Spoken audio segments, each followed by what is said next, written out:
Imagine you are sitting at a high-stakes poker table. The pot is huge. It represents the next 5 years of your financial life. You look down at your hand, but there is a problem. The dealer has told you that looking at your own cards is a breach of etiquette. Meanwhile, the person across from you is not only looking at their cards, they are looking at yours too. They know exactly what everyone else at the table is holding, and they have a notebook full of every hand played in this room for the last decade. In any other context, we would call this a scam. We would walk away. But in the professional world, we call this a standard salary negotiation. We have been conditioned to believe that keeping our pay secret is a sign of class or professional discretion. I am here to tell you that etiquette is actually a structural mechanism designed to strip you of your bargaining power. In the economy of information, silence is not golden. It is an expensive mistake that compounds over a lifetime. Before we dive into the game theory of why your boss wants you to stay quiet, I want to make a deal with you. The goal of this channel is to maximize your financial ROI, and that starts with the most valuable asset you own, your time. If you find that the next 20 minutes provide more value to your net worth than a typical morning of scrolling, hit that subscribe button. It is the easiest way to ensure you are getting the data you need to stay ahead of the curve. Today, we are moving past basic budgeting and looking at the structural forces that determine how much wealth you are actually allowed to create. We are going to deconstruct the economics of secrecy, look at the math of the loyalty discount, and I will give you a specific protocol for reclaiming your leverage at the negotiation table. Because if you do not know the rules of the game, you are not a player, you are the prize. To understand why salary secrecy is a trap, we have to go back to 1970 and a guy named George Akerlof. He wrote a paper that eventually won him a Nobel Prize, and he used a seemingly simple example, the used car market. Akerlof noticed that in this market, the seller knows if a car is a peach, a high-quality vehicle, or a lemon. The buyer has no idea. Because the buyer assumes the risk of getting a lemon, they will only ever offer an average price. The sellers of the peaches refuse to sell their high-quality cars for an average price, so they leave the market. Eventually, the market is left with nothing but lemons. This is what economists call information asymmetry. Now, apply this to your job. You are the product being sold. You know if you are a high performer, a peach. But the employer is the buyer, and they use secrecy to ensure they never have to pay a peach price if they can get away with paying a lemon average. By keeping salaries hidden, the employer creates a market for lemons inside their own office, where your actual value is obscured by a fog of intentional ignorance. In a transparent market, labor has a price. Just like a gallon of milk or a share of Apple stock, there is a clearing price where buyers and sellers agree on value. But employers do not want a transparent market. They want what economists call first-degree wage discrimination. This happens when a seller, or in this case a buyer of labor, charges or pays each individual the absolute limit of what they are willing to accept. Let's look at the math. If a company has a budget of $100,000 for a role, but they find out you are currently making $70,000 and would be thrilled with $80,000, they will pay you $80,000. They just captured $20,000 of surplus value that should have been yours. They did not do this because you are less skilled. They did it because you lacked the data to know the shelf price of the job. From a personal finance perspective, this is a catastrophic leak. We spend hours trying to save 3% on our groceries, but we allow an employer to extract 20% of our annual earning potential simply because they hoarded the information. That $20,000, invested in a simple index fund over 30 years, is worth over $1 million. That is the true cost of operating in the dark. Whenever you bring up salary transparency, employers tend to use the same defense. They say secrecy protects morale. They argue that if everyone knew what everyone else made, it would cause chaos, because people would not understand the nuances of why one person makes more. They frame it as protecting a meritocracy. But the data shows the exact opposite. Research published in the Harvard Business Review suggests that pay secrecy actually hides a total lack of meritocracy. When pay is a secret, managers are free to hand out raises based on favoritism, proximity bias, or even just who complained the loudest. Transparency forces a company to be honest about why people are paid what they are paid. It forces them to create objective grids and clear metrics. If a company tells you that sharing salaries would hurt the culture, what they are actually saying is that their pay structure cannot survive being seen in the light. They are not protecting your morale, they are protecting their ability to be arbitrary. True meritocracy thrives on data, not whispers. If you cannot explain why employee A makes more than employee B to their faces, then you are not running a meritocracy, you are running a spoils system. If you think losing a few $1,000s a year is frustrating, wait until you see what it does to your retirement. We often talk about compounding interest as the eighth wonder of the world, but there is a dark side to that coin: compounding underpayment.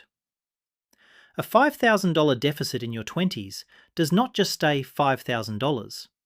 It anchors every future raise, every bonus, and every 401k match for the rest of your career. It is a financial wound that never scabs over. We are going to look at the Alice versus Bob scenario in a few minutes to see the exact math of how a single secret negotiation can cost you $500,000 by age 65. But first, we need to understand the psychological game being played at the water cooler. We need to look at the prisoner's dilemma that your HR department has spent decades perfecting. In game theory, the prisoner's dilemma is a classic scenario where two people act in their own self-interest and end up with a worse outcome than if they had cooperated. This is exactly what happens in the modern office. You and your coworker are the prisoners. If you both share your salary information, which is a form of cooperation, you both gain perfect information. You can both go to the boss and demand the market rate. You maximize your collective power. However, the interrogator, the employer, has introduced a penalty for cooperation. They have created a cultural taboo, or in some cases, illegal handbook rules, suggesting that talking about money is unprofessional or grounds for termination. Because you fear being fired or socially ostracized, and your coworker feels the same way, you both remain silent. This is the Nash equilibrium of the workplace. It is a state where no player can benefit by changing their strategy alone. You both stay underpaid because you are afraid to trust each other. The employer wins by default because they are the only ones with the full map. They have effectively divided and conquered the payroll. By keeping you from talking to each other, they ensure the only negotiation that happens is one where they hold all the cards and you are guessing the stakes. There is another game theory model called the Rubinstein bargaining model. It sounds complex, but it is basically an alternating offer game where time is the biggest factor. The longer it takes to reach a deal, the more the pie shrinks for both parties. In a salary negotiation, the employer's cost is a vacant role and lost productivity. Your cost is the wages you are not earning. When you operate with information asymmetry, meaning you don't know their budget, you almost always miscalculate the discount factor. You assume the employer has all the time in the world and plenty of other candidates, so you rush to accept a low offer because you are afraid the pie will disappear. But if you had transparent data, you might realize that the company has been trying to fill this role for 6 months, and their project is failing without you. That knowledge changes your strategy. It allows you to be the patient player. In the Rubinstein model, the person who can afford to wait the longest usually gets the biggest slice of the pie. Secrecy is designed to make you feel like the clock is ticking faster for you than it is for them. It is a psychological trick to get you to settle for the crumbs before you even realize how large the pie actually is. Winning this game requires more than just guts. It requires a system. If you are going to negotiate with the house, you need to have your own data organized better than theirs. This is why I built the Tom Talks Money digital dashboard. It includes the exact spreadsheets I use to track market rates, calculate the total value of benefits packages, which we will talk about later, and run the math on how different salary offers impact your long-term wealth trajectory. Most people walk into a negotiation with a feeling. You should walk in with a dashboard that shows your BATNA, your tax implications, and your investment projections. You can find the link for the Ultimate Personal Finance Dashboard and the Debt Payoff Tracker in the description below. These are not just templates. They are the mathematical frameworks you need to turn the tables on information asymmetry. Use the same tools the professionals use, and you will stop being a victim of their etiquette. Now, let's get back to why staying at your current job might actually be costing you a loyalty discount. We all know what a monopoly is, one seller. But have you heard of a monopsony? That is a market with only one buyer. While true monopsonies are rare, modern labour economists argue that your employer exerts monopsonistic power over you. Why? Because changing jobs is hard. It is sticky. It involves moving, losing your work friends, and the risk of a new, toxic boss. Because of these frictions, your current employer knows they don't have to pay you the full market rate to keep you. They know you probably won't quit over a 2% raise, even if inflation is 5%. Salary secrecy is the primary weapon they use to maintain this power. If you don't know that the firm 3 blocks away is paying 20% more for your exact skill set, you won't leave. Secrecy creates an artificial barrier that keeps you from participating in a free market. It keeps you captive in a role where your value is being slowly eroded by time and inflation. You are essentially paying a convenience fee to your employer every month, and most people don't even realize it is being deducted from their potential. This leads us to a phenomenon called salary compression, or what I like to call the loyalty discount. Because the market rate for new talent usually rises faster than internal raises, new hires often end up making more than senior employees. Imagine a software engineer hired in 2019 at $90,000. With standard 3% raises, they are making about $101,000 today. But the market rate to hire a new person with that same experience today might be $120,000. Because the veteran's salary is secret and the new hire's offer is secret, the company can pay the new person $19,000 more than the loyal employee who actually knows where all the metaphorical bodies are buried. In a transparent world, this would be impossible. The veteran would walk into the office on Monday and demand a market rate adjustment or quit. But in the secret world, the company extracts a $19,000 loyalty discount from their best worker every single year. This is why the math clearly shows that job hopping every 2 to 3 years is the most effective way to build net worth. You are not being disloyal, you are simply refusing to give a multi-billion-dollar corporation a discount on your life's work. Let's look at the compounding cost of the dark with 2 people, Alice and Bob. They are both 25, both equally talented. Alice negotiates in the dark and accepts $60,000. Bob spends 10 hours doing market research, talks to a former employee, and refuses to set the first anchor. He starts at $65,000. It is just $5,000, right? Wrong. Let's look at a 10-year horizon. Assuming they both get 4% raises and contribute 10% to their 401k with a 5% match.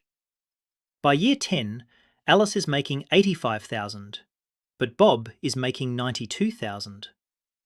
Over that decade, Alice has earned $60,000 less in base pay.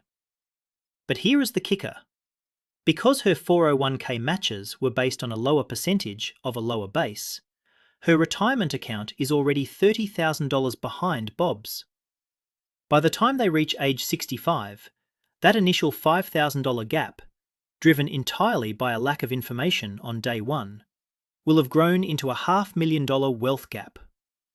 Alice will have to work 3 to 5 years longer than Bob just to end up in the same place. Pay secrecy isn't just an awkward conversation at the hiring table. It is a permanent tax on your future.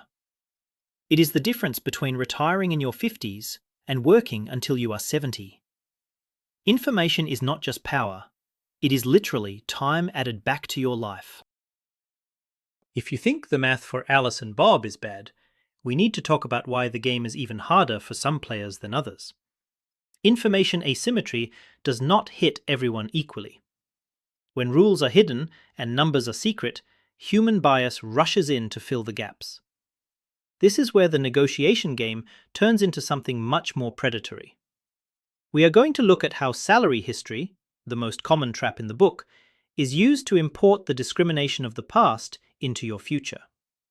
If you have ever been asked, "What were you making at your last job?" you have been the target of a tactical anchor. Let's break down how to cut that anchor and why the law is finally starting to take your side.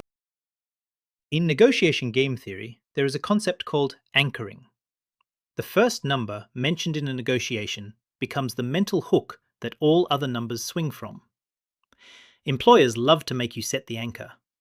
They ask for your salary expectations or your salary history. If you are a woman or a person of color who has been historically underpaid and you reveal that you are making $60,000, the employer anchors to that number.